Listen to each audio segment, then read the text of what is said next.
আল্লাহকে রাজি খুশি করে যারা চলে গেছে, তারা যে পথে ছিল তোমরা ওই পথ অনুসরণ করো। ওই যে কবি বলেছে, চালাও মোদের সে পথে, যে পথে তোমার প্রিয়জন গেছে চলে। এটা সূরা ফাতিহার অনুবাদ করতে গিয়ে তিনি বলেছিলেন, ইহদিনাস সিরাতাল মুস্তাকিম সিরাতাল লাযিনা আন'আমতা আলাইহিম। আল্লাহ আমাদেরকে সরল সঠিক পথে পরিচালিত করুন, যেই পথে আপনার নিয়ামত প্রাপ্ত অনুগ্রহ প্রাপ্ত বান্দারা পরিচালিত হয়েছে। আপনাদেরকে আগে ঠিক করতে হবে আপনারা কোন পথে চলবেন। যদি ওই দিক আপনারা ঠিক না করেন, রাস্তা ঠিক না করেন, তাহলে সারা জীবন দৌড়াইয়া আখেরাতে গিয়ে দেখবেন আপনার জীবনটাই বৃথা চলে গেছে, ভুল পথে।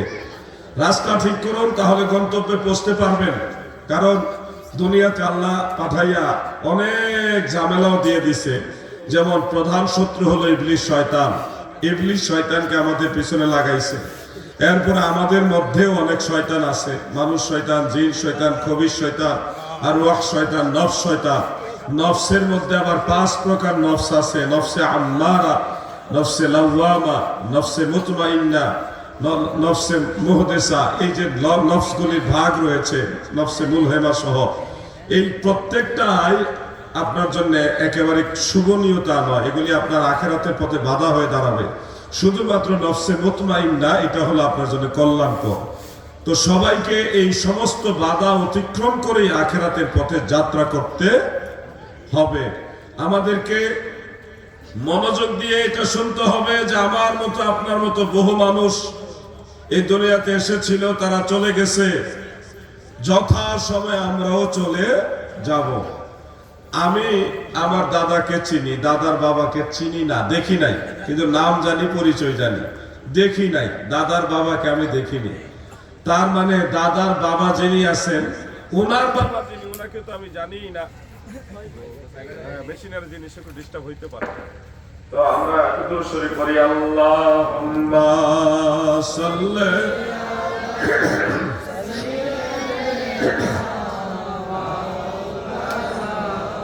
মুহাম্মদ ওয়া আলা আলি সাইয়্যিদিনা।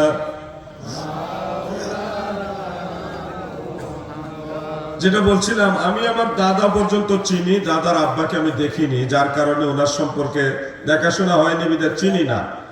আপনাদের বেলা হয়তো দাদার বাবাকে অনেকে হয়তো দেখছেন, কিন্তু দাদার বাবার বাবা যিনি, দাদার দাদা যিনি, ওনাকে কিন্তু আপনারা কেউ দেখেননি। তার মানে ওনার সাথে একটা আন্তরিকতা, পরিচয় এটা কারোই নাই। আপনি ওনার বংশধর, কিন্তু আপনি যাকে চিনেন না তার বংশধর। মাঝখানে 2 থেকে 3 পুরুষ, 2 থেকে 3 পুরুষ, অথচ আপনি তাকে চিনেন না, তার বংশধর আপনি। আপনি একদিন মারা যাবেন, মারা যাওয়ার পরে আপনাকেও 2 পুরুষ বা 3 পুরুষের মাথায় কেউ চিনবে না। বাইরের মানুষের কথা বলছি না, যারা আপনার বংশধর তারাই আপনাকে চিনবে না। যারা আপনার পরবর্তী বংশধর তারাই চিনবে না। তার মানে বোঝাতে চাচ্ছি যে আপনারা যে সময়টা দুনিয়াতে কাটাবেন, এটা যদি যথাযথভাবে আল্লাহর নির্দেশনার ভিতরে না চালান, না কাটান, তাহলে এই অল্প সময়টা আপনার কোনোই কাজে আসবে না। এবং যত আপন দেখতেছেন, অমুক আপন, তমুক আপন, কেউ আপন না। দেখেন কবরস্থানে কত লাশ শোয়ায় রাখছে।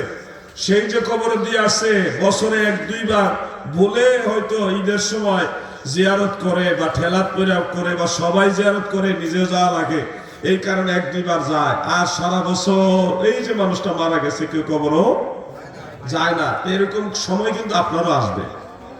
2 দিনের পরে যাহা যাবে চলে, সেই গিলটে ওলটি পালটিলে, মিশে মোহ বসে গেল হারাইলে, নাহি বুঝে নিলে আক্ষেপে রসেল। শরীরটা অসুস্থ ছিল, আজকে মাহফিলে আশা ছেড়ে দিছিলাম, বিছানা শুয়ে ছিলাম। গলা কিন্তু ভাঙ্গা না, গলা ঠিক আছে, কিন্তু কাশের কারণে ডিস্টার্ব হচ্ছে। আমি শারীরিকভাবে অসুস্থ। হুজুর হইলে কি অসুস্থ হওয়া যায় না নাকি? হুজুর হইলে অসুস্থ হইলে মানুষ এটা মানতে রাজি না, যে হুজুর আবার অসুস্থ হইব কেন। তো যাই হোক, আপনাদের দোয়া আছে। বিকালবেলা শরীরটা একটু ভালো লাগছে, পরে আবার যোগাযোগ করে আসছি। তো আমি আপনাদেরকে হেদায়েতমূলক কয়েকটা কথা বলবো আখিরাতকে স্মরণ করার উদ্দেশ্যে। আমি আপনি সবাই সেই পথে চলবো। দেখেন এখন এই সময়টা কিন্তু এত ভালো সময় না। আমি আশ্চর্য হই মাঝে মধ্যে যে আল্লাহ রসুলের ভবিষ্যৎবাণী মোতাবেক কিয়ামতের এত আলামত আমি দেখব, যেটা আমি মাঝে মধ্যে আশ্চর্য হই যে আমি এতগুলি আলামত কেন দেখছি। যেমন ঘরে ঘরে সুদ ঢুকে গেছে, সুদ, ঘুষের লেনদেনটা একটা নর্মাল একটা লেনদেন হয়ে গেছে। মানে এটা কেউ কিছু কোনো দোষের মনে করে না, ঘুষ সবাই দিতেছে নিতেছে, এটা একটা সিস্টেমে পরিণত হয়ে গেছে। সুদ এমন ভাবে ঘরে ঘরে ঢুকছে যে মানুষ এটা কোনো আইব বা দোষ মনে করে না, মনে করে এটা একটা দিতে হবে, নিতে হয়। ব্যাংকে টাকা রেখে ইন্টারেস্ট খাইতেছে, বিকাশ অ্যাকাউন্টে ইন্টারেস্ট খাইতেছে। আর যারা সুদের ব্যবসা করে তারা তো প্রভাবশালী লোক, সম্পদওয়ালা লোক। এই যে ঘরে ঘরে সুদ এবং ঘুষের লেনদেন হবে, এটা কিন্তু 1450 বছর আগে আল্লাহর রাসূল সাল্লাল্লাহু আলাইহি ওয়াসাল্লাম ভবিষ্যৎবাণী করছেন। নবীজি বলছে, তোমরা যখন দেখবে সুদ এবং ঘুষের লেনদেন ঘরে ঘরে প্রচলন হয়েছে, তখন তোমরা কিয়ামতের জন্য অপেক্ষা করবে।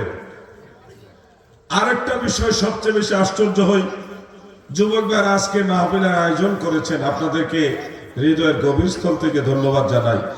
কিন্তু আপনাদের মতো আর অনেক যুবক আছে যারা কনসার্টের আয়োজন করে এবং অনেকে গানের আয়োজন করে, বিভিন্ন গান, যে কোনো গান, নারী শিল্পী মহিলা শিল্পী এরা গানের আয়োজন করে। তো এই যে আয়োজনগুলি আপনারা করবেন, ওই যুবকরা কনসার্ট, সেখানে গান হবে, নৃত্য হবে এবং নারী শিল্পীরা আসবে, নাচবে, গাইবে, এগুলি বাড়বে। আল্লাহর হাবিব বলেছে, তোমরা যখন দেখবে নারীরা প্রকাশ্যে নৃত্য করছে এবং গান গাইছে, তখনই তোমরা কিয়ামতের জন্য অপেক্ষা করবে। এটা কিয়ামতের আরেকটা আলামত। আমাদের দেশে আমাদের ভাইয়েরা, মুরব্বীরা তরিকতের নামে অনেকে কিন্তু গানের আসরও করে। এটা তারা কিন্তু গুনার কাজ মনে করে না, উল্টা আরো মনে করে এটাই ধর্মের কাজ। আপনি যদি নিষেধ করেন, আপনি হবেন শরীয়তের মোল্লা, আপনি মারিফত বুঝেন না। তার মানে বোঝা যাচ্ছে কি জানেন, এই কিয়ামতের আলামত যারা, তারা নিজেরাই আপনাকে উল্টা কিয়ামতের আলামত বানাই দিবে। তো এই জন্য আপনারা সতর্ক না হলে আমাদের দায়িত্ব আপনাদের জানাই দেওয়া। মানা না মানা আপনাদের ব্যাপার। কেউ যদি মনে করেন আমার বিরুদ্ধে ওয়াজ করতেছেন, না, আপনার বিরুদ্ধে না, এই কথাগুলি আল্লাহ রসুল বলে গেছে, এগুলি হবে।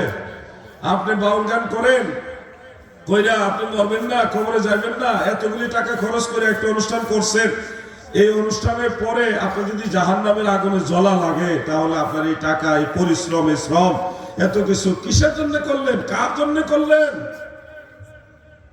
আপনার ছেলে মেয়ে সন্তানাদি, তাদের খোঁজ খবর ঠিক মতো নেন না, কিন্তু আজে বাজে পথে টাকা খরচ করেন। এই বিষয়গুলি আপনাদের বুঝতে হবে। দুনিয়াটা রং তামাশার জায়গা না রে ভাই, এটা অল্প সময়ের জায়গা, আমার জন্য, আপনার জন্যও। আমি ছোটবেলায় এই যে তাদের মতো খেলাধুলা করছি, কিন্তু আমি এখন আয়নার সামনে দাঁড়াইলে দেখি যে না, আমারও তো সময়, যে কোনো সময় আজরাইল আসতে পারে। চুল পাইকে গেছে অনেক। তো এই যে একটা সময়, এইভাবেই তো মানুষ ধীরে ধীরে দুর্বল হয়ে যায়। জোয়ার শেষে ভাটা পড়লো, চিন্তা করলি না রে মন,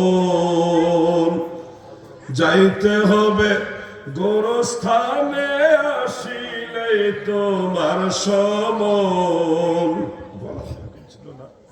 গলা টানে নাকি বুঝলাম না, গলা বসানো তো, আমি তো ওয়াজ করছি। গলা টানে নাকি গলা বসে গেছে বুঝতেছি না আমি, আমার তো গলা ভাঙ্গা না, এটা আমার পরিষ্কার। প্রিয় ভাই আমার, দিলের কান লাগায় শুনেন, এই ফিতনার যুগে আমি যে হক কথা বলে যাবো, এগুলি আমার অনেকের পছন্দ হবে না। সকালবেলায় কইবে কি ওয়াজ করে গেছে, শরীয়তের ওয়াজ করে গেছে। কিসের ওয়াজ? শরীয়তের ওয়াজ। আপনারা মনে রাখবেন, শরীয়ত প্রথমত দুই প্রকার, একটা জাহিরি শরীয়ত আর একটা বাতিনি শরীয়ত। জাহিরি শরীয়ত হলো ইলমে ফিকহ, কিভাবে নামাজ পড়বেন, রোজা রাখবেন, হজ করবেন, যাকাত দিবেন, এই যে বিয়ে শাদী, তালাক বা এই ব্যবসা বাণিজ্য সব কিছু কিভাবে করবেন, এই একজন মুমিনের জীবন ব্যবস্থা, এই আইন কানুনটাকে বলা হয় জাহিরি শরীয়ত। আরেকটা হলো বাতিনি শরীয়ত। বাতিনি শরীয়ত আবার তিন প্রকার, একটা হলো তরিকত, আর একটা হাকিকত, আর একটা মারেফত। আমরা যারা সুন্নি মুসলমান আমরা ওই জাহিরি শরীয়ত মানি, বাতিনি শরীয়ত মানি। বাতিনি শরীয়তের যে তরিকতটা হলো আপনি রাসূল পাক সাল্লাল্লাহু আলাইহি ওয়াসাল্লামের কাছ থেকে বিধানগুলি জানলেন এবং এটা বাস্তবে আমল করলেন। ওয়া তরিকাতু আফআলি, আল্লাহর হাবিবের যে আফআল, ফেলের বহু বচন হলো আফআল, নবীজি যা যা করেছেন এই কাজটা বাস্তব জীবনে যখন আপনি করবেন এটার নাম হবে তরিকত। ওয়াল হাকিকাতু আহওয়ালি, রাসূল পাক সাল্লাল্লাহু আলাইহি ওয়াসাল্লামের বিশেষ কিছু হাল আছে, স্পেশাল কিছু হাল, এই হালটাকে বলা হয় হাকিকত। ওয়াল মারিফাতু আসরারি, মারিফত হলো আসরার মানে গোপনীয় দিক, নবীজির ইলমে বাতিন যেটা, এটাকে বলা হয় মারিফত। যুবক ভাইরা আবার ইলমে মারিফত অনেকে মানতে চায় না, তারা এটার বিরোধিতা করে এবং এটা না মানার পিছনে কারণও আছে। আমাদের দেশে মারিফতের নামে কিছু ভণ্ডামি চলে, সেই ভণ্ডামিগুলোর কারণে যুব সমাজ মনে করে যে পীর বা মারিফত এই সবই মনে হয় এরকম। তো এটা হলো আসলে মারিফত মানে ভণ্ডামি না, মারিফত মানেই খারাপ না, বর্জনীয় না। তবে মারিফতের নামে যারা ভণ্ডামি করে, শরীয়ত বিরোধী কার্যে লিপ্ত, তাদেরকে আপনারা বর্জন করবেন। মনে রাখবেন কথাগুলো, একটা হলো দই আর একটা হলো চুন। কেউ যদি চুন দই মনে করে খায় তাহলে কিন্তু তার মুখ জ্বলবেই, আর যদি আপনি দই খান তাহলে কিন্তু আপনার মুখ জ্বলবে না, আপনি উপকৃত হবেন। আপনি যদি ভণ্ড পীরের কাছে যান, যেই পীরে নিজেই নামাজ পড়ে না, আবার কয় মুরিদ হইলে নামাজ পড়া লাগে না, আবার কিছু মুরিদ কয় যদি নামাজই পড়া লাগে মুরিদ হইলেন কি জন্যে। তো এই ধরনের কথা যেই পীর বলবে বা যেই পীরের মুরিদরা বলবে তাদের সাথে আহলে সুন্নাত ওয়াল জামাতের কোনো সম্পর্ক। যে পীর বলবে যে বাবা আল্লাহকে পাইতে হলে নামাজে দাঁড়াও, সেজদায় গিয়ে আল্লাহর সাথে কথা বলো, তোমার সকল পেরেশানি তিনিই দূর করতে পারেন, আপনাকে আল্লাহর সাথে কথা বলার রাস্তা দেখায় দেয়, নবীর সাথে মহব্বতের সম্পর্ক তৈরি করার পদ্ধতি শিখায় দেয়, যেই পীর আপনাকে আল্লাহর জিকির শিখায়, নবীর দুরুদের তাকিদ দেয়, যেই পীর নিজেও নামাজ পড়ে মুরিদানদেরকে নামাজের দিকে ডাকে, সেই পীর হলো সঠিক পীর, হক্কানি পীর, কামেল পীর। ঠিক কিনা বলেন? এই ধরনের আল্লাহু আকবার, আল্লাহু আকবার, নারায়ে রিসালাত, মুসলমানদের স্লোগান, সাহাবীদের স্লোগানই ছিল নারায়ে রিসালাত। নারায়ে তাকবীর বলে থেমে যাবেন না, নারায়ে রিসালাত বলবেন। রিসালাত মানে ইয়া রাসূলুল্লাহ, স্লোগান দিয়ে পার্থক্য হয় কারা নবীর দল আর কারা নবীর নাম বিক্রি করে, ইসলামের নাম বিক্রি করে ধর্ম ব্যবসা করে, এটা পার্থক্য হয়। নারায়ে রিসালাত স্লোগান দিয়েছে মদিনার সাহাবারা। ইয়ামামার যুদ্ধের ময়দানে ভণ্ড নবী, মিথ্যাবাদী নবী মুসাইলামার সাথে যখন মুসলমানদের যুদ্ধ চলে, তখন ওই ভণ্ড নবী বাহিনীরাও নারায়ে তাকবীর দিছে, আল্লাহু আকবার ধ্বনি দিছে। আর মুসলমানও যদি আল্লাহু আকবার কয়, কারা কোন দল এটা তো চিনা যেত না। তখন বেদায় অন্যায়ের মধ্যে উল্লেখ, তখন মুসলমানরা সাহাবায়ে কেরাম স্লোগান দিয়েছিল ইয়া মুহাম্মাদা, ইয়া মুহাম্মাদা, ইয়া মুহাম্মাদা, মানে নবীর নামের স্লোগান দিয়ে। তখন সাহাবীরা পার্থক্য করেছে যে মুসলমান আর মুসলমানের নামে লেবাসদারির মধ্যে পার্থক্য হলো নবীর নামের স্লোগান। এই স্লোগান বন্ধ করা যাবে না। আজকে বুঝলাম না, যাই হোক আপনারা খাস করে একটু দোয়া করেন। আমি তো এরকম সমস্যা পড়ছি না কোনোদিন, আমি তো গত মাহফিলও করলাম, কোনো ডিস্টার্ব হয় নাই। আল্লাহ ভালো জানেন, শরীর অসুস্থতার কারণে নাকি মাইকের কারণে না কি কারণে বুঝতেছি না, আল্লাহ তাআলার কাছে সাহায্য কামনা করছি, বলেন আমিন। ইয়া করেন, এই মাইক কিছু অফ করে দেন, অফ করে দিলে আমরা ভোল্টেজটা কভার হবে আশা করা যায়। যদি মাইক হ্যাঁ করে না, আচ্ছা আল্লাহ ভরসা। দুরূদ শরীফ পড়ি, আল্লাহুম্মা সাল্লি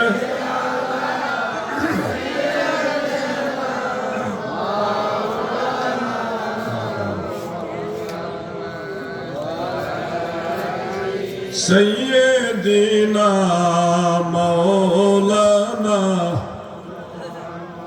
আল্লাহুম্মা সাল্লি আলা মাওলানা মুহাম্মদ ওয়া আলা আলি মাশাআল্লাহ। প্রিয় ভাই আমার, বন্ধুরা আমার, এইবার ঠিক আছে, এবার ঠিক আছে, আর একটু কমাই দেন, বেশি ক্যানকেনি যেন না করে। দিলের কান লাগায় শোনেন দাদু ভাই আমার, আমি হক কথা বলি বিদায় ভণ্ডর আমারে পছন্দ করে না, আবার সুন্নি নামে যারা গোলালু তারাও আমারে পছন্দ করে না। এই দুই গ্রুপে আমারে দেখতে পারে না, যারা ভণ্ড ডাইরেক্ট ভণ্ড এরাও আমারে দেখতে পারে না, আর যারা বাইরে বাইরে সুন্নি ভিতরে ভিতরে হয়ে যা এরাও আমার পছন্দ করে না। আমি হক কথা বলি তো, আমি অলি আল্লাহ মানি, আমি জিকিরও মানি, কিন্তু অলি আল্লাহর নামে ভণ্ড পীরের কথা বলি না, জিকিরের নামে ভণ্ডামি করি না, আমি আল্লাহর নামের জিকির করি। লাইন ঠিক করতে হবে। নারায়ে রিসালাত, এটা আমাদের স্লোগান। নারায়ে রিসালাত সাহাবায়ে কেরামের স্লোগান। যেদিন আল্লাহর হাবিব মক্কা থেকে হিজরত করে মদিনা মুনাওয়ারায় প্রবেশ করেন, সেদিন মদিনার আবাল বৃদ্ধা বনিতা শিশু কিশোর নারী পুরুষ বালক বালিকা সবাই, কেউ ঘরের ছাদে, কেউ রাস্তায় নেমে, ফাসাইদার রিজাল ওয়ান নিসাউ ফাওকাল বুয়ুতে وتفرق الغلمان والخدام في الطرق ينادون يا محمد يا رسول الله يا محمد يا رسول الله। সকল সাহাবীরা কেউ ঘরের ছাদে দাঁড়িয়ে, কেউ রাস্তায় নেমে জশ্নে জুলুস করে সেদিন আমার নবীর নামে ইয়া রাসূলুল্লাহ স্লোগান দিয়েছে। আজকে আমি ভেলানগরে সবাইকে নিয়ে একটা স্লোগান দিতে চাই, দিব কি? নারায়ে তাকবীর, আল্লাহু আকবার, নারায়ে রিসালাত, ইয়া রাসূলুল্লাহ, আহলে সুন্নাত ওয়াল জামাত জিন্দাবাদ জিন্দাবাদ। সমস্যাটা মাইকের থেকে দূরে চললে আমার সমস্যা হয় না। হইব না, হইব, আস্তে সইব, আপনি চেষ্টা করতেছেন, আমি আপনি বদনাম করতেছি না। প্রিয় ভাই আমার, বন্ধুরা আমার, দিলের কান লাগায় শুনেন, এই ফিতনার যুগের বলে দিছে। আপনারা রাগ হইছেন নি? রাগ হইেন না, বলতে হবে আমাদেরকে। আমরা আহলে সুন্নাহ ওয়াল জামাত। কেন রে ভাই আপনি আহলে সুন্নাত কেন? উত্তর হলো আল্লাহর নবী বলছে আহলে সুন্নাহ ব্যতীত আর কোন দল জান্নাতে যাবে না। আপনারা বলেন জান্নাতে যাওয়ার ইচ্ছা আছে নি? ছোট ভাইরা তোমরা বলো জান্নাতে যাওয়ার ইচ্ছা আছে না নাই? জান্নাতে যাওয়ার যে দল, ওই দলের নাম আহলে সুন্নাহ ওয়াল জামাত। এই জন্য লাইন ঠিক করতে হবে আপনাকে। ইমাম বুখারী আহলে সুন্নাহ, ইমাম মুসলিম আহলে সুন্নাহ, সিয়াসিত্তার 6 ইমাম, 4 মাযহাবের সকল ইমামরা মুস্তাহিদরা সবাই আহলে সুন্নাহ ওয়াল জামাত। এর বাইরে যত দল বেরিবে, আমি এই দল ওই দল, দল বের হবে 73টা দল হবে। আল্লাহর নবী বলেছেন কুল্লুহুম ফিন্নার, সব দল জাহান্নামে যাবে ইল্লা মিল্লাতান ওয়াহিদা, শুধুমাত্র একটা দল জান্নাতে যাবে, সেটার নাম আহলে সুন্নাহ ওয়াল জামাত। জন্য তুফাজ্জল হোসেন ভৈরবী সাহেব একটা গান গাইতো, আমি মাঝে মধ্যে গাই। আমল করো নামাজ রোজা, আমল করো নামাজ রোজা, কায়েম করো সুন্নিয়াত, আমল করো নামাজ রোজা, কায়েম করো সুন্নিয়াত, জিন্দাবাদ জিন্দাবাদ নবীর সেনা, জিন্দাবাদ জিন্দাবাদ নবীর সেনা। ভৈরবী সাহেবের নাম মনে আছে তো আপনারা? খুব ভালো মানুষ ছিলেন, আশেকে রাসূল ছিলেন। ও ভাই, ফিতনার যুগ, আপনাকে লাইন ঠিক করেন। সোনাকান্দা হুজুরকে জিজ্ঞাসা করবেন, হুজুর আপনার দল কোনটা, আপনি কোন আকীদার লোক? হুজুর বলবে আমি আহলে সুন্নাত ওয়াল জামাতের লোক। আপনি ফুরফুরা শরীফে যান, সারসিনা শরীফে যান, যে কোনো হক দরবারে, ফুলতলিতে যান, মাসলাকে আলা হযরতের যত নির্ভরযোগ্য দরবার আছে সেখানে যাবেন, জিজ্ঞাসা করবেন আপনি কোন দরবারের লোক, কোন আকীদার লোক, তো তারা এক কথাই বলবে আমরা আহলে সুন্নাহ ওয়াল জামাতের লোক, বাইরে কোনো চলবে না। শুনুন আমার ভাইয়েরা, কেন সুন্নি হয়েছি? আমার বাড়ি ব্রাহ্মণবাড়িয়া জেলারই কসবা থানায়। আমি ছোটবেলা একজন আলেমের ওয়াজ শুনলাম, তখন আমি তাদের মতো ছোট বয়স আমার। তো ওই হুজুরের ওয়াজ শুনলাম, হুজুর বলল নামাজ পড়ে দোয়া করা যাবে না, এটা বেদাত, শবে বরাতে কোনো নামাজ নাই, শবে বরাতে কোনো রোজাও নাই, আয় হালুয়া রুটি খাওয়ান যাইতো না, দেওয়ান যাইতো না, বেদাত। শবে মেরাজে নামাজ নাই, রোজা নাই, এগুলি বিশেষ কোনো নামাজ নাই, এগুলি বেদাত। কবর জিয়ারত করন যাইব, শুধু সালাম দেওয়া যাইব, হাত তুলে দোয়া করন যাইতো না, বেদাত।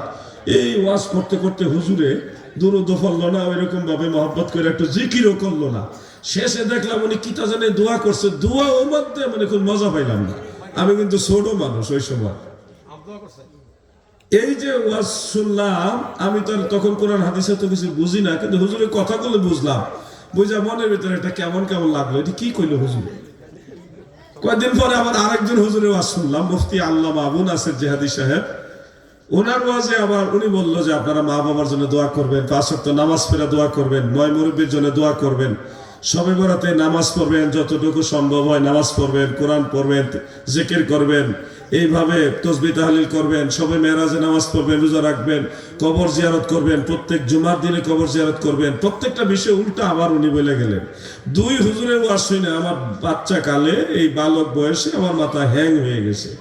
এক হুজুরে কইলে এটা করা যাইব না এগুলো, আরেক হুজুরে কইলো করা যাবে। তখন আমি নিরুপায় হয়ে আমার আম্মা জানের কাছে গেলাম, আমার মায়ের কাছে যাই বললাম, আম্মা একজন হুজুরে কইছে এই এই এই এগুলি করা যাবে না, সবগুলি বললাম এগুলি বেদাত করা যাবে না। আজকের হুজুরে আবার বলছে যে এগুলি করা যাবে। এখন আমি কোন হুজুরের কথা মানবো? আম্মা যখন শুনলো যে আজকের হুজুরে বলছে আল্লাহর রসুল সাল্লাল্লাহু আলাইহি সাল্লামের শিক্ষা মোতাবেক মা বাপ ময় মুরব্বী মারা গেলে কবর জিয়ারত করার জন্য বলছে, সেখানে গিয়ে দোয়া মোনাজাত করার জন্য বলছে, এ কথা শুনে আম্মা আমারে বলল, ফু তুই কি আমরা লেগে দোয়া করতি না? একটা মায়ার সুর দিয়া বললো এই কথাটা, ফু তুই কি আমরা লেগে দোয়া করতি না? তার মানে আমি ছোট মানুষ তো করে বুঝলাম যে মা বাপ মুরব্বীদের জন্য দোয়া করা উচিত। দোয়া করা কি উচিত? আমি চিন্তা করলাম তাইলে তো আগের হুজুরের পথে চলা যাবে না। আগের হুজুরের পথে চললে আমার দোয়া করা যাবে না, দোয়া করতে দিবে না। তার ওই হুজুরে বলছে দোয়া নাই, আর এই হুজুরে বলছে দোয়া আছে। তখন আমি সিদ্ধান্ত নিছি আমি যতদিন বাঁচবো ওই সুন্নি হুজুরের কথা শুনে বাঁচবো। এই জন্য দোয়া করা শিখলাম, দোয়ার পথে থাকলাম। আপনাদেরকে আমি বলে যাচ্ছি, অনুরোধ করে যাচ্ছি, ময় মুরব্বীর জন্য দোয়া করবেন, কবর জিয়ারত করবেন, কবরস্থানে হাত তুলে মোনাজাত করবেন, এটা আল্লাহর নবীর সুন্নাত। যারা আজকে এগুলি বিরোধিতা করে তারা সকালে এক কথা ফতোয়া দেয়, বিকালে আবার এই ফতোয়া চেঞ্জ করে। আমাদের ফতোয়া চেঞ্জ করার দরকার হয় না, কারণ এগুলি আমাদের বানানো কোনো ফতোয়া নাই। আগের ইমামরা কোরআন হাদিস গবেষণা করে যা ফতোয়া দিছে সুন্নি আলেমরা সেটা শুধু অনুসরণ করে, ঠিক কিনা বলে? আমাদের এটা বানানো লাগে না, এটা ফুরান একেবারে সিলসিলা বাই সিলসিলা চলে আসছে। মদিনা শরীফে যখন রওজা মুবারক জিয়ারত করলাম, জিয়ারত করে পিছনে দাঁড়ায়া আমরা কয়েকজন মিলে মোনাজাত করলাম, তো দেখছে সবাই একটু স্বাস্থ্যওয়ালা মানুষ, আমরা মারামারি করে পারতো না। পরে মোনাজাতে বাধা না দিয়া মোনাজাত শেষ করে যখন বাবুল বাকি দিয়ে বের হলাম, কয়েকজন মিলে আমাদেরকে ধরলো, ঘোমটাওয়ালা হুজুর সব, তো ওরাও বাঙালি, বাংলাদেশি বাড়ি। তো বললো যে আপনারা কবরের কাছে হাত তুলে মোনাজাত করছেন কি জন্যে? তো আমি বললাম কবর মানে কি বলতে চান? কই যে কবর, আল্লাহর নবীর কবর। আমি বললাম আপনি রওজা মুবারক বলেন, অন্যথায় আপনার সাথে কথা বলতে আমি রাজি নই। কোনা রওজার কবর তো একই, রওজার কবর বলে একই। আমি বললাম কোথায় রাজরানী আর কোথায় বট গাছের ফেরতুনি? তো কই না ঠিক আছে আমরা বললাম রওজায়, কিন্তু আপনি যে রওজার কাছে হাত তুলে মোনাজাত করলেন এটা কোন জায়গায় পাইছেন? আমি ওনাকে জিজ্ঞাসা করেছিলাম আপনি কি আলেম না? উনি বলল আমি মদিনা ভার্সিটির ফারেক, ওখান থেকে লেখাপড়া করে ওইখানে ডিউটি করতেছে। আমি ওনাকে বললাম আপনি মুসলিম শরীফ পড়ছেন না? অবশ্যই পড়ছি।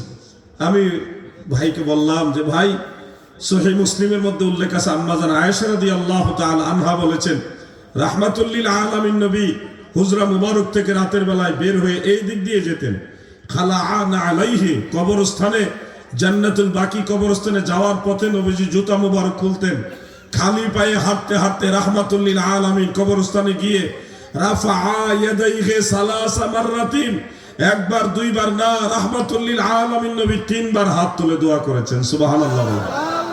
যখন এই হাদিস শরীফটা উনাকে বললাম, উনি বলতেছে এটা সম্ভবত আছে, অনেকদিন আগে পড়ছি তো খেয়াল নাই।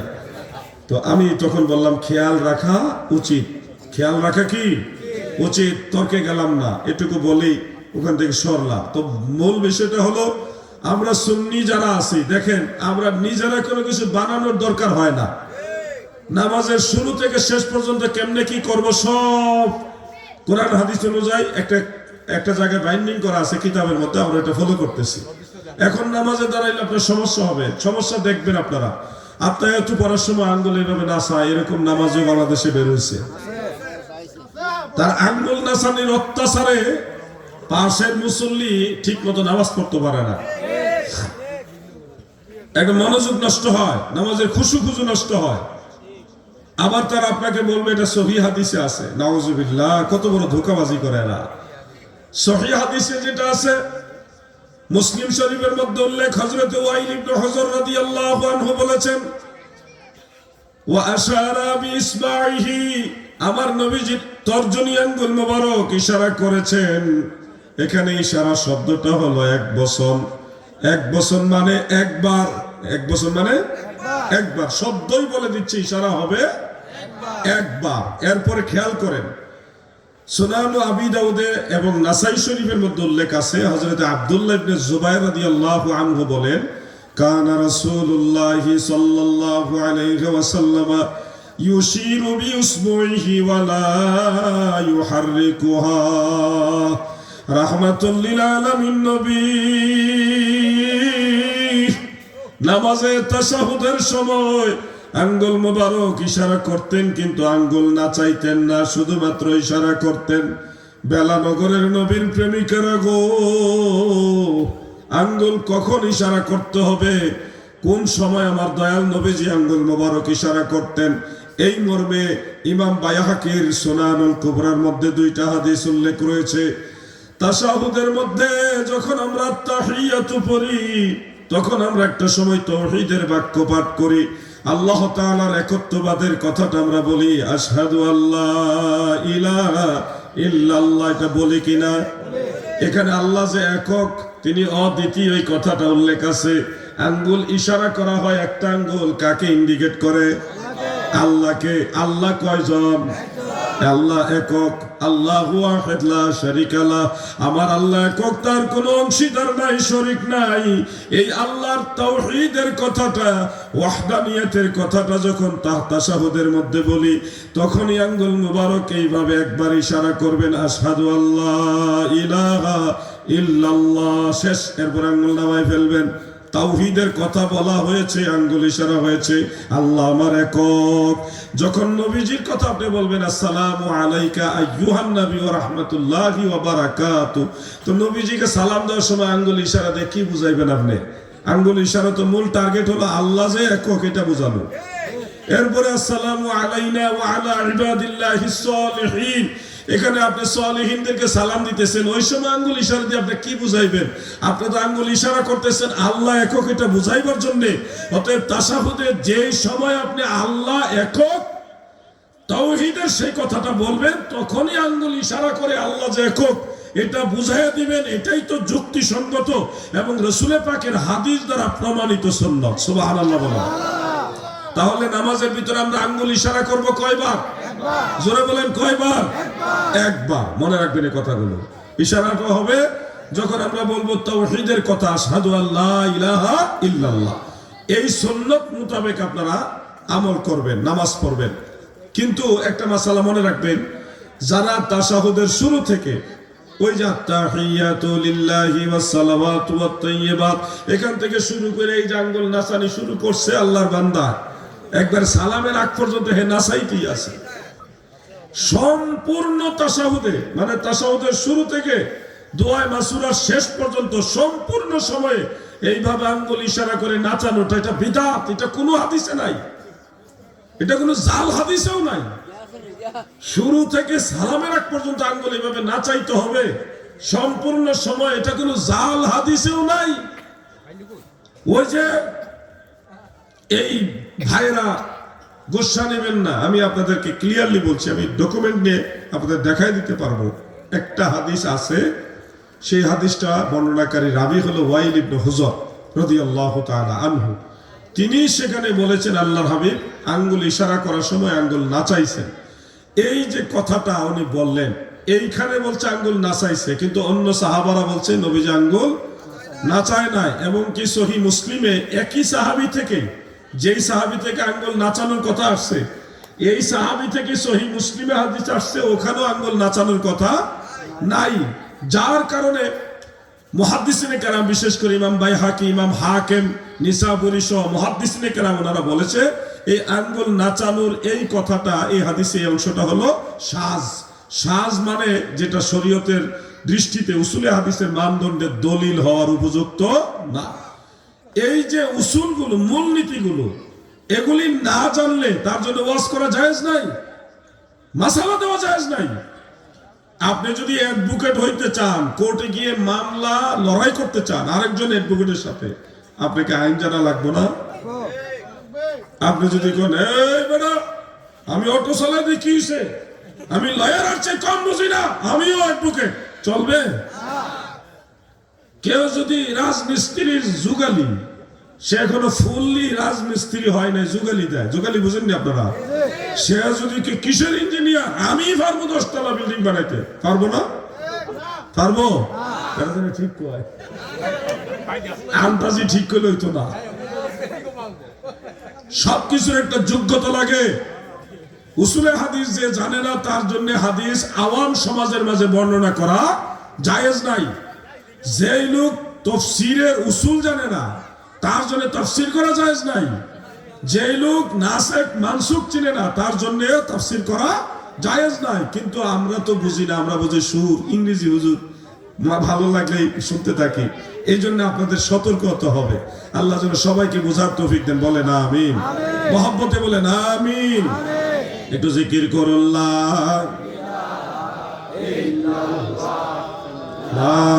ইলাহা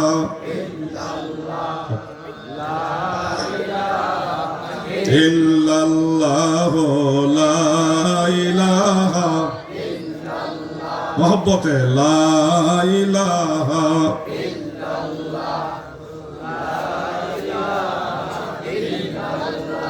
লা ইলাহা ইল্লাল্লাহু মুহাম্মাদুর রাসূলুল্লাহ সাল্লাল্লাহু আলাইহি ওয়া আলিহি ওয়াসাল্লাম। আমার দাদু ভাইয়েরা শুনেন, যেহেতু আপনারা বসছেন, আমিও ধর্মীয় গুরুত্বপূর্ণ কিছু মাসালা বলবো, এগুলো আপনাদের কাজে লাগবে। এই যে ছোট বাচ্চারা বসে আছে আর আমাদের মুরব্বীরা খালি হাঁটাহাঁটি করতেছে, যুবকরা সহ কয়েকজন, এরা খালি হাঁটতে হাঁটতে জীবনটা শেষ হয়ে যাবো, কোনো কুল কিনার পাইতো না, খালি হাঁটতেই আছে। আর কত হাঁটতো, হাঁটুর মেঝে কত পাওয়ার তাদের। একটু পরে তো মাহফিলি শেষ, আর বইব কোন সময়? পাউল গান লাগাই দিতেন, ঠিকই বয়ে জানিলে। সাদের জীবন হেলায় হেলায় চলে যাইতে লাগিল, সাধন ভজন গুরু ভক্তি কিছুই নাহি হইল, রং তামাশায় দিন কাটাইলা তুমি, রং তামাশায় দিন কাটাইলা, মায়ার জালে পড়িয়া ডুবল বেলা দেখনা চাহিয়া। এগুলি তরিকতের জগতের লোক যারা, তারা বলে তরিকত মানেই ভণ্ডামি না। যুবকদেরকে আগেও বলছি, তরিকত মানেই ভণ্ডামি না, আবার ভণ্ডও আছে। আপনি একটু যাচাই বাছাই করে সামনে এগোতে হবে। সোনাকান্দা দরবারে গিয়ে দেখেন না, হুজুরের দিকে তাকান, তাকাইলেই মনে হবে ওনার মাথার চান্দি থেকে পায়ের তলা পর্যন্ত আল্লাহ রাসূলের সুন্নতের অনুসরণ। আবার কিছু বিশ্বাস আছে ঝিকিমিকি ঝিকিমিকি কাপড় লাগায়, কখনো লাল কাপড় কখনো হলুদ কাপড়। পুরুষের জন্য রক্তের মতো লাল এবং হলুদ কাপড় ব্যবহার করা মাত্র তাহারিমা, গুনার কাজ। কিন্তু জানে কয়জনে? আমি যদি কই তাহলে কইবে এই হুজুরে বেশি বাড়াবাড়ি করে। অনেক বক্তারাও দেখবেন লাল টুপি ব্যবহার করে, লাল পাগড়ি ব্যবহার করে। সে নিজেই সুন্নত জানে না, আপনাদেরকে ধর্ম শিখাতে চলে আসছে। এখন ওয়াজটা হয়ে গেছে ব্যবসা, এটা একটা ট্রেডিশনাল পর্যায়ে চলে গেছে, কমার্শিয়াল পর্যায়ে। ধর্ম যে কোথায় শিখবেন আপনারা সেটাই তো খুঁজে পাচ্ছেন না। সোনাকান্দা দরবারে গিয়ে দেখবেন সেই রাত্র 10টা থেকে 11টা গভীর রাত পর্যন্ত পীর সাহেব হুজুর সবাই নিয়ে জিকির করে না? 2 জোড়ি 4 জোড়ি 6 জোড়ি জিকির করে না? জিকিরের সময় দেখবেন কি সুন্দর, লক্ষ লক্ষ মানুষ বসে বসে ঠান্ডা মাথায় জিকির করতেছে, কোনো হাউকালি নাই, চিল্লা ফালা নাই, সবাই জিকির করতেছে। আল্লাহু আল্লাহু আল্লাহু আল্লাহ, আল্লাহু আল্লাহু আল্লাহু আল্লাহ। 60 জোরে জিকির, লক্ষ লক্ষ মানুষ একসাথে জিকির করতেছে, কোনো গ্যাঞ্জাম নাই, ঝামেলা নাই। আবার অন্য জিকির দেখবেন একজনে কাসিদা বা গজল গাইতেছে, পাশের থেকে এইভাবে নাচতেছে। কি একটা অবস্থা। আবার কিছু পিসাবে দরবার আছে, পিসাবে গজল গাইতেছে উর্দুতে বা ফার্সিতে, আবার তারা দেখবেন বাঁশ বাইয়া উপরে উঠতেছে। যে বক্তা গজল গাইতেছে তার উপরে গিয়ে অনেক সময় উঠে, কান্দ পর্যন্ত উঠে। তো এগুলি আর সোনাকান্দা, ফুরফুরা, সারসিনা, ফুলতলি, হক দরবার সমূহ, এগুলির মধ্যে পার্থক্য করতে হবে আপনাদেরকে। আল্লাহ যে মেধা দিছে, জ্ঞান দিছে, এই জ্ঞানটা আপনাকে খাটাইতে হবে। কোন জায়গায় মানুষ আল্লাহর জিকির করে আল্লাহর জন্য, আর কোন জায়গায় লাফালাফি ভণ্ডামি করে, এগুলি আপনাদের পার্থক্য করতে হবে। এই ভণ্ডামির কারণে আজকে তরুণ সমাজের কাছে একটা ভুল মেসেজ যাইতেছে যে পীর ধরা লাগবে না, পীরের কাছে যাওয়া যাবে না, পীর মানে খারাপ। এগুলি আপনাদের এগুলি বোঝার দরকার আছে ভাই। দায়িত্বশীল আপনাকে হতে হবে। একজন মুর্শিদ আপনার লাগবে, কিন্তু ভণ্ড পীর না, কামেল পীর লাগবে, যার কথার মধ্যে নবীর কথা আছে, যার কাজের মধ্যে নবীর অনুসরণ আছে, যাকে দেখলে আল্লাহর কথা মনে পড়ে, এমন একজন মুর্শিদের সোহবত আপনার লাগবে। একা একা আপনি কখনোই মঞ্জিলে মাকসুদে পৌঁছতে পারবেন না। একা একা ডাক্তার হওয়া যায় না, একা একা ইঞ্জিনিয়ার হওয়া যায় না, একা একা অ্যাডভোকেট হওয়া যায় না। জাগতিক জ্ঞান দেখেন, আমাদের সমাজে তো ফেতনা কেন? বক্তার তো অভাব নাই। বক্তার অভাব আছে মুরব্বী? মুফাসসির কোরআন, ওরে বাবা, এত পরিমাণ মুফাসসির, কিন্তু সোনাকান্দা মাদ্রাসায় বা বিভিন্ন কামিল মাদ্রাসায় তাফসীর পড়াবার জন্য মুফাসসির পাওয়া যায় না। তাফসীরে বাইজাবি দেখে পড়তে না। ইন্টারভিউতে যখন তাফসীরে বাইজাবি দেওয়া হয়, তাফসীরে কাশফ দেওয়া হয়, দেখে ঠিক মতো আরব দিয়ে পড়তে পারে না। কিন্তু মাহফিলের ময়দানে আন্তর্জাতিক খ্যাতি সম্পন্ন বিশিষ্ট ইসলামী চিন্তাবিদ মুফাসসিরে কোরআন, মুফাসসিরে কোরআন না, মুফাসসিরে কোরআন। এই হইল অবস্থা। শুনেন, কামেল পাশ করলেও তাকে ওয়াজে নেওয়া ঠিক না, ফতোয়া দেওয়া ঠিক না, যতক্ষণ না একজন যোগ্য, প্রাজ্ঞ, বিজ্ঞ, প্রবীণ মুফতির সোহবতে থাকবে এবং তিনি তাকে প্র্যাকটিক্যালি মাসআলাগুলি দেখাবে, শোনাবে, বুঝাবে। এরপরে ওই মুফতি সাহেব যদি বলে এখন থেকে তুমি ফতোয়া দিও, তখন উনি ফতোয়া দেওয়া রাইট আছে, এর আগে না। মনে রাখবেন, একজন এলএলবি পাস করছে, অ্যাডভোকেট হওয়ার জন্য যতগুলি সার্টিফিকেট অর্জন করা দরকার সবই অর্জন করেছে, তারপরেও কিন্তু একজন সিনিয়র অ্যাডভোকেটের সাথে প্র্যাকটিস করতে হয়। প্র্যাকটিস করতে করতে করতে করতে পরে আইনজীবীদের একটা সমিতি আছে, ওইখান থেকে তাকে আইনজীবী হওয়ার আলাদা একটা কার্ড বা সার্টিফিকেট দেওয়া হয় যে এখন থেকে তুমিও একজন আইনজীবী, তুমি মামলা লড়াই করো। এত সোজা না। গত পরশুদিন আমি এক মাহফিলে ওয়াজ শুনছিলাম। এক বক্তা ওয়াজ করতেছে, 1 ঘন্টা সামথিং সময় ওয়াজ করছে।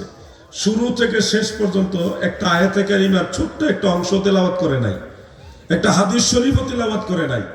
পুরা ওয়াজে লালনের গান গাইছে, আর কয়েকটা বাটিয়ালি গান গাইছে, কতক্ষণ জিকির করছে, এই কতক্ষণ হাসি তামাশা এগুলি কইরা 1 ঘন্টা সামথিং ওয়াজ। এখন আরেকজন বক্তা এসে স্টেজে উঠছে, কমিটি নিয়ে উঠাইছে যে আপনার টাইম শেষ, এখন ওনাকে ফ্লোর দেন। উনি এখন গুসা হয়েছে, এত অল্প সময়ের জন্য আমাদের দাওয়াত দেন কি জন্য? আমাদের আরো টাইম বাড়াই দিবেন, আমাদের আলোচনা করার জন্য টাইম লাগে। আমি তো ঘরে বসে ওয়াজ শুনছি, কি ওয়াজটা করছে। তো কমিটির ছেলেরাও কয়েকজন আমার কাছে ছিল, আমি বললাম ভাই, একটা আয়াতের অংশ যদি তেলাওয়াত করতো, মন তারে বুঝাইতাম যে কোরআনের একটা আয়াতের অংশ তেলাওয়াত করছে, একটা হাদিস শরীফের কোন ইবারত তেলাওয়াত করে নাই। এমনিতে সে লালনের গান গাইলে আপনাদের পছন্দ, খুব বাক্যা ভালো পছন্দ। কি বক্তা দাওয়াত দিচ্ছেন আপনারা? ছেলেরা তো লজ্জায় চুপচাপ আমার সামনে দাঁড়ায় রয়েছে। আমি তাদেরকে দাবি করে বললাম, আপনারা যদি এইভাবে অযোগ্য ব্যক্তিদেরকে কোরআনের মঞ্চে, রাসূল পাকের সুন্নাহের মঞ্চে এই ধরনের অযোগ্য ব্যক্তিদেরকে বসান, তাহলে কিন্তু ধর্ম আপনারা ধ্বংস করে দিবেন। রাগ করতেছেন আপনারা? রাগ করেন না। সত্য কথাগুলি কাউকে না কাউকে বলতে হবে। যোগ্যতা অর্জন করেন, কথা বলেন, ধর্ম সঠিকভাবে আপনার কাছ থেকে আসবে। যার কারণে আমাদের যুব সমাজ কমেডিয়ান ওয়াজ না হইলে মাহফিলে বসতে চায় না। কমেডিয়ান ওয়াজ বুঝেন তো, ওই ধরনের ওয়াজ না হইলে মাহফিলে বসতে চায় না, তাদের আলাদা খোরাক দিতে হয়। এই জন্য আপনাদেরকে ধোয়াটা একটু সরাই দেবে। ভাই তো ঠিকই কইছিল, সব দিকে আজকে সমস্যা হয়েছে। যাক, আল্লাহর কাছে সাহায্য কামনা করি। আসলে একটু দরুদ শরীফ পড়ি। আল্লাহুম্মা সাল্লি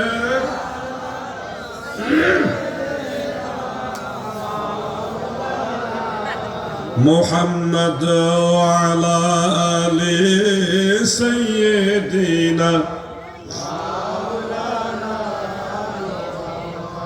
मेरा दिल फिदा हो बेज़ौक़े मोहम्मद, ना दिल से जुदा हो ये ज़ौक़े मोहम्मद।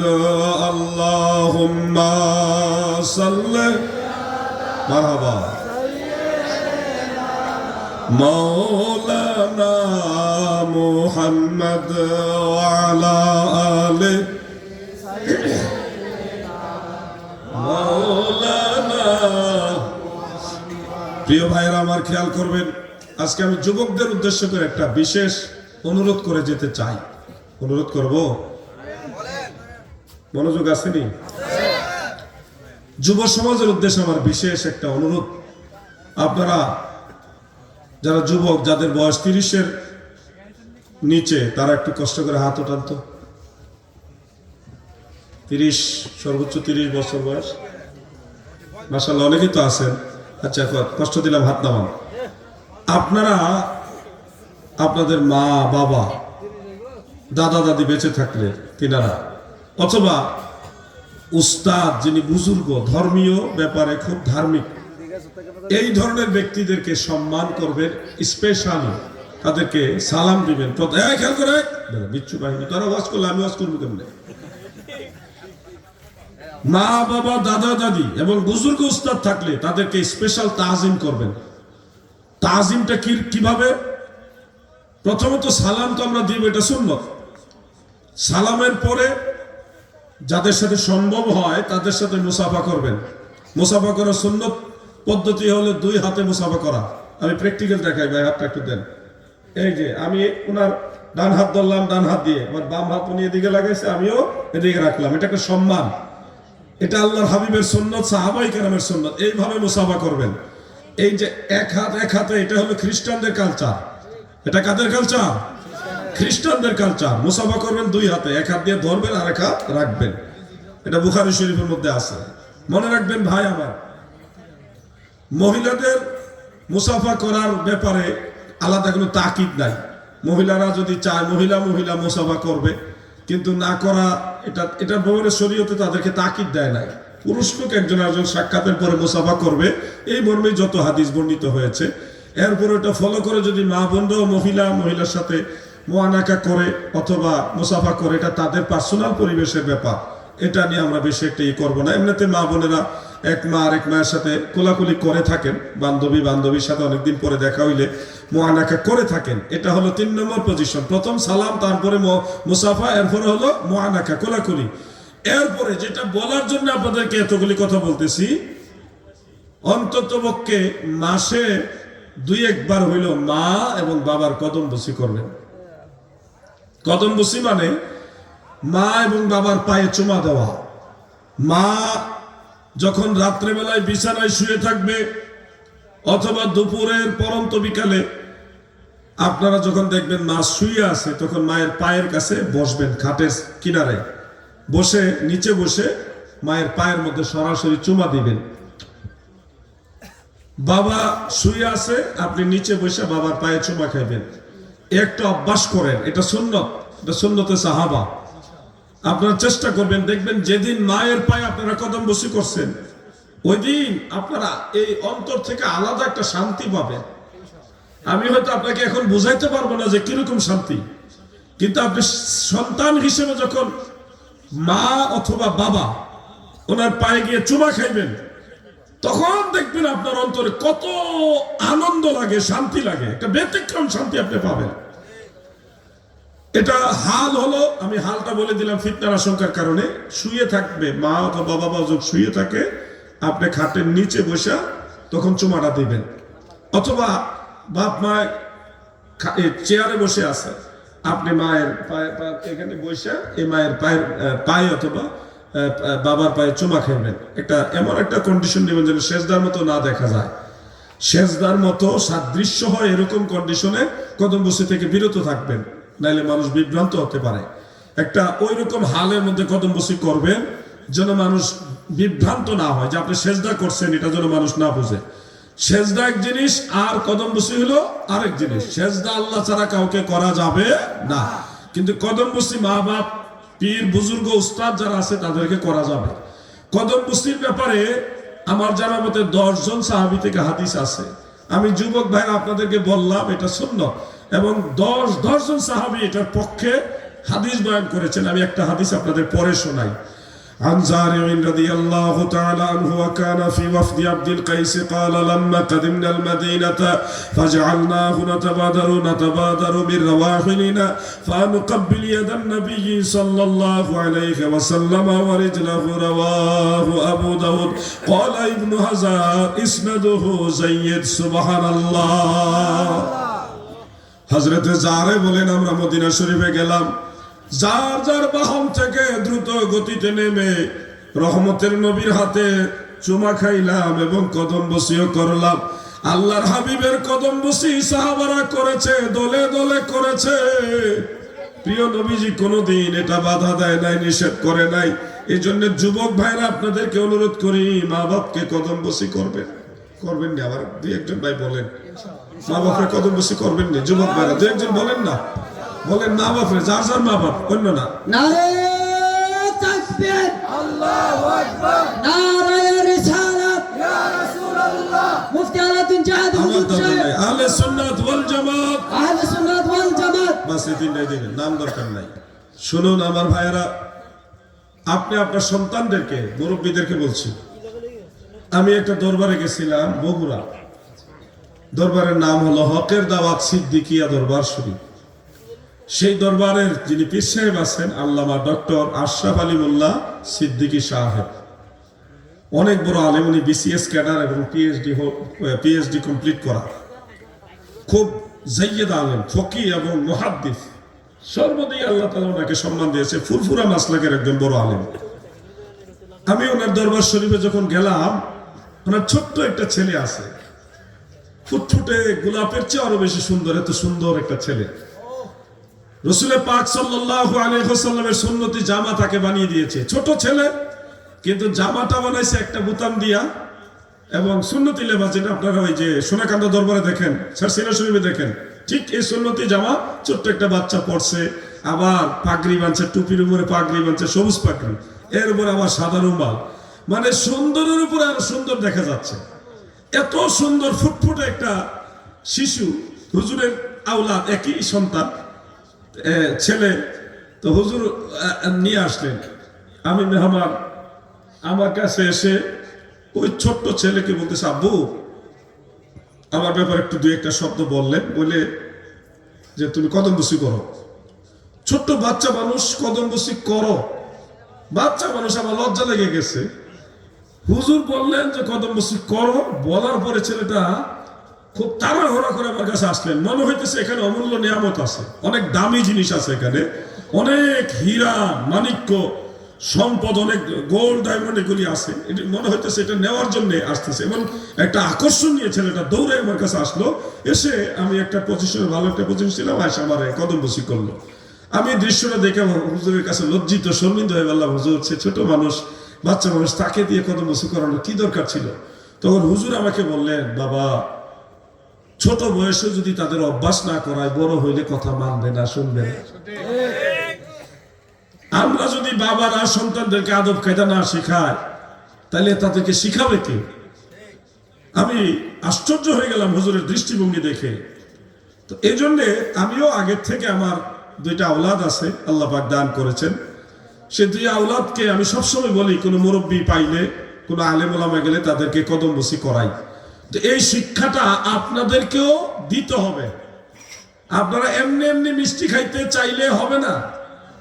মুরব্বীরা, আমি আপনাদের বলতেছি, এমনি এমনি সরকারি মিষ্টি খাওয়ার আশায় বসে থাকেন না। সন্তানরা যখন ছোট থাকবে আপনি নিজে বলবেন তোর মা রেফায় ধরে সালাম কর। মা জননী আপনি বলবেন আপনার ছেলেকে যে তোর বাপের কদমবুসি কইরা, একজন আরেকজনকে শিখাইবেন। আপনার মুরব্বী যদি কেউ আসে তাদেরকে আপনার সন্তানদেরকে দিয়ে কদমবুসি করাইবেন। এখান থেকে ট্রেনিং দেন, দিলে দেখবেন যেই সন্তান তার গর্ভধারিণী মা এবং জন্মদাতা পিতা বাবা তাদের কদমবুসি করে, এই সন্তান খুব সহজে মা বাবার সাথে বেয়াদবি করবে না। বাস্তবতার সাথে মিলে দেখবেন আদব কায়দা আমাদের সমাজ থেকে হারাই গেছে। কেন? আমরা ওই সাইডে নাই, আমরা সব ডিজিটাল হয়ে গেছি। আবার এগুলিকে মনে করেন কমাইবার জন্য আরেক জাতের হুজুর আছে, এরা আবার আইসা ফতোয়া দিবে কদমবুসি বেদাত। আরেকজনে করবো কদমবুসি করা হিন্দুদের কালচার। ওই যে মাজার ভাঙ্গালে ছিল না মুর্শিদপুর দরবারে, যখন মাজার ভাঙছে, দরবার লুটপাট ধ্বংস করছে, আমরা তখন লং মার্চে ঘোষণা দিয়েছি, পরে এগুলি বন্ধ হয়েছে। পরে বাংলাদেশ সেনাবাহিনীর সাথে একটা গুরুত্বপূর্ণ মিটিং হয়েছিল, সেখানে দেখলাম সেনাবাহিনীর ব্রেইনে পর্যন্ত এই মেসেজটা গেছে। তথাকথিত কিছু শায়েকরা এই শিক্ষা দিয়েছে যে কদমবুসি করা এটা হিন্দুদের কালচার। আমাদের সামনে যখন এই বিষয়টা আলোচনা উঠলো, তখন আমরা বললাম এটা হিন্দুদের কালচার নয়, এটা মদিনা ওয়াল আর সাহাবীদের কালচার। পরে আমি একে একে অনেকগুলো হাদিসের কথা বললাম। আমার সাথে মাওলানা নকশবন্দি সাহেব ছিলেন, তিনিও বললেন। বলার পরে তারা বুঝলেন আসলে আলেমদের মধ্যে মনে হয় দুইটা গ্রুপ, এক গ্রুপে বলে এটা করা যাবে না, আরেক গ্রুপে বলতেছে করা যাবে। তো আমি আবার বললাম না, কোনো গ্রুপ না, আমার কোনো গ্রুপ নাই, ওনার কোনো গ্রুপ থাকবে কেন? আল্লাহ রসুল যেটা এলাও করছে আপনি সেটা মানবেন, আল্লাহর নবী যেদিকে আমরাও সেদিকে। তখন তারা আর এটা নিয়ে কথা বলে নাই। তবে আপনাদের এটা ভাবতে হবে, বুঝতে হবে, বোঝার চেষ্টা করতে হবে যে আমল নষ্ট করার জন্য ইবলিশ শয়তানের এজেন্ডা বাস্তবায়নের অনেক লোক এই সমাজে আছে। আপনি মা বাবার জন্য দোয়া করবেন, 40টা জিয়ারত করবেন, 4 দিনে 5 দিনে যে একটা দোয়ার আয়োজন করেন। আরেকজন কিন্তু কইন্ডা আছে, এটা কোরআন হাদিসে নাই, এটা সব বেদাত। কি এমন লোক নাই বাংলাদেশে? আমি দেখছি বহু আগে এক গ্রামে এক লোক মারা গেছে, আমি জানাজা পড়ার জন্য গেলাম। যাওয়ার পরে দেখলাম সেখানে লাশ গোসল দিল। গোসল দেওয়ার পরে কিছু ছোট ছোট ছাত্র, মাদ্রাসার ছাত্র, তারা কোরআন পড়তেছে বারান্দায় বসে। লাশটা হলো উঠানে, আর ছেলেগুলি বারান্দায় একটা পাটি মাদুর বিছিয়ে দিছে, ওইটাতে বসে বসে তারা কোরআন